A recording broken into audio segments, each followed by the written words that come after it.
The momentum built by the Jaguars starters during their first two preseason games largely disappeared before a national television audience that probably flipped over to the night of finale on HBO on Sunday night.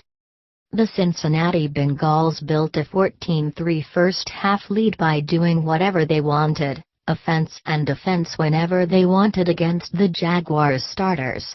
The Jaguars backups rallied from an 18-point deficit to win 26-21 at EverBank Field. The Bengals looked finely tuned. The Jaguars didn't look ready.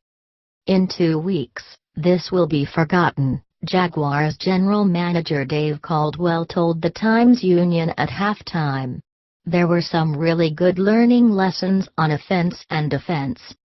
The main lesson: the Jaguars should consider themselves lucky they escaped injury-free. Everything else? Yuck. Offense: gained only 90 yards on 25 first-half plays and 1 turnover and 5 penalties. We played pretty bad. Quarterback Blake Bortles, 10 of 16 passing for 52 yards, said on the NBC telecast. I don't think they did a whole lot to stop us. Defense: allowed 163 yards on 35 first-half plays, 2 touchdowns and were gashed in the run game. Obviously, not having injured nose tackle Roy Miller in there hurt our run defense, Caldwell said.